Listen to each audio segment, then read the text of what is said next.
میں جناب استاد محترم ضیاء اللہ شاہ بخاری صاحب کی جانب چلوں گا اور آپ سے میرا یہی سوال ہوگا کہ آپ امام عالی مقام امام حسین علیہ السلام کے مقام اور مرتبے پر کیا فرمائیے گا؟ الحمدللہ رب العالمین والصلاة والسلام علی سید المرسلین وعلی آلہ وصحبہ اجمعین اما بعد فاعوذ باللہ من الشیطان الرجیم بسم اللہ الرحمن الرحیم رب اشرح لی صدری ویسر لی امری واحلل عقدۃ من لسانی یفقہوا قولی۔ عزت مولانا صاحب، سچی بات جس عنوان کا آج آپ نے انتخاب کیا انتہائی ایمان افروز، بصیرت آمیز اور روح پرور ہے۔ سیدنا امام حسین علیہ السلام رضی اللہ تعالیٰ عنہ، ان کے مناقب، فضائل آپ فرما رہے ہیں کہ اس پہ بات کیجئے، اور میں سمجھتا ہوں اس اختصار مختصر سے پروگرام میں جس طرح شاعر نے کہا تھا شکار ماہ کا تسخیر آفتاب کروں، میں کس کو ترک کروں، کس کا انتخاب کروں۔ انسان حیران ہوتا ہے کہ کون سی بات کی جائے، اور سچی بات اس ہستی کا ذکر خیر کرنے سے انسان کی زندگی کو جو روح ایک راحت ملتی ہے، ایک خوشبو ملتی ہے، ایک طہارت ملتی ہے۔ بے شک جس طرح شاعر نے کہا تھا، جب انہیں یاد کر لیا تو صبح مہک مہک اٹھی، جب ان کا غم جگا لیا تو رات مچل مچل گئی۔ آپ نے کیا خوبصورت حدیث پاک کا ترجمہ پیش کر دیا۔ میرے آقا علیہ الصلوۃ والسلام نے فرمایا حسین منی وانا من حسین، یہ صحیح بخاری کے اندر حدیث ہے۔ میرے آقا علیہ السلام فرماتے ہیں حسین مجھ سے ہے اور میں حسین سے ہوں۔ عربی گرامر کے لحاظ سے منی کا مطلب ہے، جو پہلا منی ہے کہ حسین مجھ سے ہے، للتبعیض، من یہاں پہ یہ بیان کر رہا ہے میرے آقا کل ہیں، حسین ان کی جز ہیں۔ میرے آقا شجر ہیں اور حسین ان کی شاخ ہیں۔ میرے آقا اگر پھول ہیں، حسین ان کی خوشبو ہیں۔ آقا میرے چاند ہیں تو حضرت امام حسین ان کی روشنی ہے۔ لیکن اگلا جو دوسرا منی ہے وہ انا من حسین، میں حسین سے، یہاں جو من ہے یہ تبعیض کے لیے نہیں ہے، یہ ادب کے خلاف ہے اور حقیقت کی منافی ہے۔ یہاں من للبیان، یہ بیان کر رہا ہے انا من حسین۔ ایک وقت آئے گا اگر تم نے مجھے دیکھنا ہو، میری سیرت کو دیکھنا ہو، میری سنت کے تسلسل کو دیکھنا ہو، میرا موقف جاننا ہو، اگر تم نے میری بات سمجھنی ہو تو تم نے حسین کو دیکھنا ہے۔ جو حسین کا موقف ہوگا وہ میرا موقف ہوگا، جو حسین کا کردار ہوگا وہ میری سنت کا، میری سیرت کا، میرے اسوے کا تسلسل ہوگا۔ جو میرے آقا علیہ السلام نے فرمایا تھا نا، الا وانی اوتیت الکتاب ومثلہ معہ، مجھے اللہ نے کتاب اللہ بھی عطا کی ہے اور اس کی مثل بھی عطا کی ہے۔ وہ مثل قرآن کیا ہے؟ آقا نے دو خطبات ارشاد فرمائے، ایک موطا امام مالک میں ہے، دوسرا صحیح مسلم میں۔ موطا امام مالک میں جو خطبہ آپ کا مروی ہے اس میں فرماتے ہیں ترکت فیکم امرین لن تضلوا ما تمسکتم بہما کتاب اللہ و سنتی، میں تم میں کتاب اللہ چھوڑے جا رہا ہوں اور مثل کتاب اللہ اپنی سنت، اپنی سیرت۔ اگر تم نے قرآن کو سمجھنا ہے، اس کی تفسیر کو دیکھنا ہے، اس کے معانی اور مطالب کو تم نے جاننا ہے، تو تم نے میری سنت کو پکڑنا ہے۔ اور جو صحیح مسلم میں آپ کا خطبہ مسنونہ وہاں پہ مروی ہے، اس میں میرے آقا فرماتے ہیں الا وانی تارک فیکم الثقلین، میں تم میں بڑی بڑی وزنی اور بڑی باوقار اور با حقیقت چیزیں چھوڑے جا رہا ہوں۔ وہ کیا ہے؟ ایک اللہ کی کتاب، اور فرمایا وہ اطرتی، اور اپنی اطرت چھوڑے جا رہا ہوں۔ حضرت نواب صدیق الحسن خان رحمۃ اللہ تعالی علیہ، ان کی کتاب ہے تشریف البشر بذکر الائمۃ الاثنی عشر، اس کے صفحہ نمبر 8 پر وہ ارشاد فرماتے اطرت سے مراد کیا ہے؟ وہ کہتے اطرت مصطفیٰ جناب حیدر مرتضیٰ، سیدہ فاطمۃ الزہرا، امام حسن، امام حسین، آگے ان کی اولاد، یہ اطرت مصطفیٰ ہے۔ آقا نے گویا یہ فرمایا کہ مثل کتاب، یہ دو جو خطبات آپ نے دیے نا، ایک جگہ پہ مثل کتاب وہ سنت مصطفیٰ کو بیان کیا ہے اور دوسرے میں اطرت مصطفیٰ کو بیان کیا ہے۔ نعوذ باللہ، ہم بھول کر اس خطبے میں کوئی اور بات کہہ سکتے ہیں، دوسرے میں کچھ اور۔ میرے آقا تو وہ ہستی ہیں، میرے اللہ فرماتے ہیں سَنُقْرِئُكَ فَلَا تَنْسَى، ہم آپ کو وہ دین پڑھا رہے ہیں جو آپ کبھی نہیں بھولیں گے۔ آقا نے قصداً فرمایا سنتی اور اطرتی، کیا فرمایا کہ جس طرح کتاب اللہ کی تفسیر میری سنت ہے، اسی طرح میری اطرت وہ بھی کتاب اللہ کی تفسیر ہے، وہ بھی اس کا تسلسل ہے۔ تو یقیناً آپ کے مناقب ان الحسن والحسین سیدہ شباب اہل الجنہ، فرمایا جنتی نوجوانوں کے سردار بن کر جنت میں جائیں گے تو میرے بیٹے حسن حسین جائیں گے۔ سبحان اللہ، سبحان اللہ۔ پلس راہ سے بات شروع کر دیتا ہوں جہاں سے ابھی پروفیسر صاحب نے چھوڑی ہے۔ نبی کریم علیہ الصلوۃ والسلام فرماتے ہیں کہ میرے بعض امتی ایسے ہوں گے خوش نصیب کہ وہ جب پلسرات پہ چڑھیں گے تو نیچے سے جہنم منت کرے گا، سماجت کرے گا اور کہے گا یا مومن جز یا مومن ان نور کا اطفا ناری، جلدی کرو، جلدی سے گزر جاؤ، تیرے نور کی ٹھنڈک نے تو میری آگ کو ٹھنڈا کر دیا۔ اور ایک مومن کے بارے میں فرمایا وہ بیچارہ اعمال میں کمزور تھا، ڈگمگا رہا ہے، جیسے حضرت فرمایا حدیث پاک کی روشنی میں کبھی اس کا دیا جلتا ہے کبھی بجھتا ہے، وہ ناخن کے ساتھ جو لگا ہوا ہے، تو وہ بیچارہ کبھی دائیں پھسلتا ہے کبھی بائیں، اور لوگ دیکھ رہے ہیں ادھر بھی اور ادھر بھی کہ اب گرا یا اب سنبھلا، تو اس حالت میں آقا فرماتے اتتہ صلاتہ علیہ۔ 123 فائدے ہیں دروشی پڑھنے کے، تو فرمایا ان میں ایک فائدہ یہ ہے جو دروشی اس نے زندگی میرے اوپر پڑھا تھا نا، وہ بھاگ کر آئے گا، دروشی انسان کی شکل بن کر ہاتھ پکڑے گا، اس کو سیدھا جنت میں لے جائے گا۔ لیکن یہاں میں واضح کرنا چاہتا ہوں چونکہ ہم امام حسین کی بات کر رہے ہیں، اللہ کی قسم جس درود میں آل محمد کا ذکر نہ ہو وہ درود نہیں ہوتا۔ میں نے مدینہ یونیورسٹی میں جو کتاب پڑھی بالاستیاب 4 سال میں، اس کا نام ہے سبل السلام، اس میں علامہ سنانی رحمۃ اللہ علیہ بڑا ایک طویل چیپٹر لکھتے ہیں، وہ فرماتے ہیں کہ جو لوگ پڑھتے ہیں نا صلی اللہ علیہ وسلم، یہ اختصار ہے درود شریف کا، اللہم صلی علی محمد و علی آل محمد۔ وہ فرماتے ہیں اگر آل محمد درود ابراہیمی سے نکال دیں تو یہ درود ابراہیمی نہیں رہتا۔ وہ کہتے ہیں مختصر درود شریف میں اگر آل ہی کا لفظ استعمال نہیں کیا جائے گا تو یہ بھی درود نامکمل ہوگا، یہ بھی درود نہیں ہوگا۔ خیال رکھنا چاہیے لکھتے ہوئے اور بولتے ہوئے کہ صلی اللہ علیہ وآلہ وسلم، اور آل مصطفیٰ وہ ہیں میرے آقا علیہ الصلوۃ والسلام پر اللہ نے جب قرآن نازل کیا نا، انما یرید اللہ لیذھب عنکم الرجس اہل البیت وَيُطَهِّرَكُمْ تَطْهِيرًا۔ کون سی کتاب حدیث ہے صحیح مسلم تک کہ جس کے اندر یہ حدیث موجود نہیں ہے کہ فدا علی و فاطمہ والحسن والحسین وجللهم بقسام وقال اللهم هؤلاء اہل بیتی۔ نبی پاک صلی اللہ علیہ وسلم نے 5 کو بلایا، ان 4 کو بلایا، اور 5ویں آپ خود ہیں، نبوت کی چادر اطہر کندھوں سے اتار کر ان کے سروں پہ ڈالی اور اپنے سر پہ بھی ڈالی، اور اللہ سے جو کہا اللہ یہ میرے اہل بیت ہیں، یہ میرے اہل بیت۔ توجہ فرمایا رانا صاحب، نبی پاک صلی اللہ علیہ وسلم کے بارے ہمارا عقیدہ اور ایمان یہ ہے وَمَا يَنْطِقُ عَنِ الْهَوَىٰ إِنْ هُوَ إِلَّا وَحْيٌ يُوحَىٰ۔ میرے آقا نہ کسی کو اپنی مرضی سے بلاتے تھے نہ کسی سے کچھ فرماتے تھے۔ آقا نے علی کو بلایا، فاطمہ حسن حسین کو بلایا،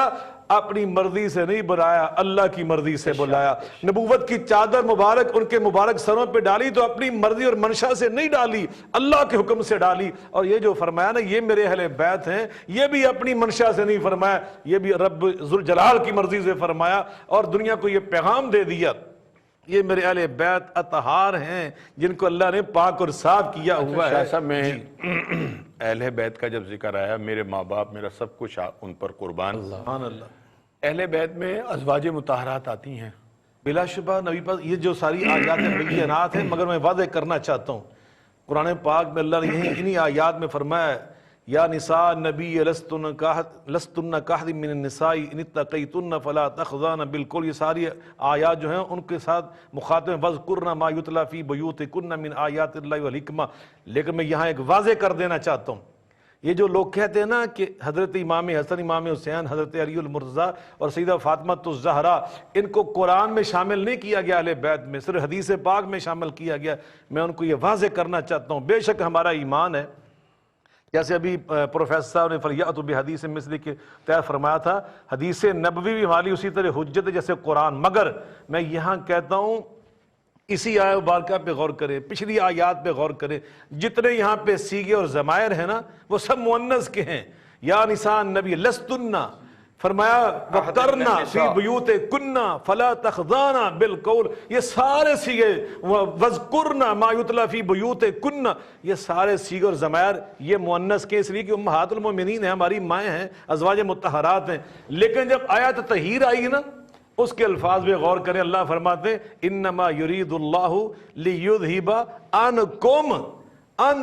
ویطہرکم۔ یہ دونوں ضمیریں جو ہیں یہ جمع مذکر کی ہیں، اور مذکر کی ضمیریں تب آتی ہیں کہ جب خواتین کے ساتھ کوئی مرد بھی شامل ہوتے ہیں، اور یہاں پہ مرد ازواج مطہرات اور سیدہ فاطمہ الزہرا کے ساتھ اگر شامل ہیں تو حضرت سیدنا علی المرتضیٰ کرم اللہ وجہ الکریم ہیں، امام حسن شامل ہیں، امام حسین شامل ہیں علیہم السلام۔ ان کی وجہ سے اللہ پاک نے یہاں مؤنث کی ضمائر کی بجائے، اس لیے کہ خواتین ضمنی طور پہ شامل ہیں، اللہ پاک نے مذکر کی ضمیر استعمال کر کے قیامت تک کے لیے پیغام دے دیا، علی کو اہل بیت میں شامل کر رہا ہے تو عرش والا رب کر رہا ہے، امام حسن کو اہل بیت میں شامل کر رہا ہے عرش والا رب کر رہا ہے، امام حسین کو شامل کر رہا ہے تو رب ذوالجلال کر رہا ہے۔ بلا شبہ یقیناً نبی کریم علیہ الصلوۃ والسلام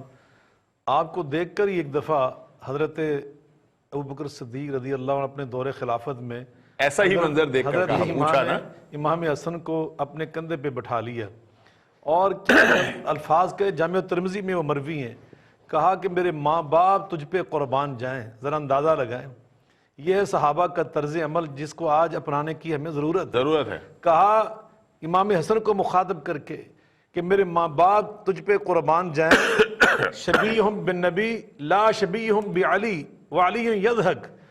کہا کہ آپ کا چہرہ دیکھ کر نبی یاد آتے ہیں، آپ کی مشابہت بابا سے زیادہ نانا کے ساتھ ہے۔ حیدر مرزا سامنے دیکھ کے مسکرا رہے۔ حضرت علی المرزا کرم اللہ وجہ کریم خود فرمایا تھا، من احب ان ينظر الى اشبہ الناس برسول اللہ صلی اللہ علیہ وآلہ وسلم ما بین صدرہ الى شعرہ فلینظر الى الحسن ومن احب ان ينظر الى اشبہ الناس برسول اللہ صلی اللہ علیہ وسلم ما بین صدرہ الى کعبیہ فلینظر الی الحسین۔ اگر کوئی نبی پاک صلی اللہ علیہ وسلم کے ساتھ سینے سے لے کے چہرے تک کسی کو مشابہ دیکھنا چاہتا ہے دنیا میں سب سے بڑھ کر وہ امام حسن کو دیکھ لے، اور سینے سے لے کے قدموں تک چلتے پھرتے جس کو دیکھ کر نبی یاد آتے ہوں وہ امام حسین کو دیکھ لے۔ تو یقیناً یہ دونوں بھائی ایسے شہزادے تھے، نبی پاک صلی اللہ علیہ وسلم نے اسی لیے فرمایا تھا۔ آقا علیہ السلام فرماتے ہیں، جو حدیث پاک سنا رہے تھے علامہ ترابی صاحب، آقا نے خطبہ دیتے ہوئے دیکھا نا، علیہما قمیصان احمران یمشیان و یأسران، وہ نانا کا خطبہ سننے آئے اور پنک کلر کی گلابی رنگ کی لمبی لمبی قمیضیں پہنی فاطمہ ماما جان نے، وہ اس طرح کی پہنا کے قمیضیں پہنی علیہ السلام، تو وہ آئے، وہ ننگی زمین پر تپتے فرش پر قدم مبارک لگے نا، وہ معصوم سے قدم برداشت نہ کر سکے تو گر پڑے، اٹھنا چاہا تو پھر گر پڑے۔ میرے آقا علیہ الصلوۃ والسلام خود فرماتے ہیں، فلم اصبر حتیٰ قطعت حدیثی، خطبہ جمعہ کے آداب بیان کیے تھے، جیسے حضرت علامہ ترابی صاحب ارشاد فرما رہے تھے،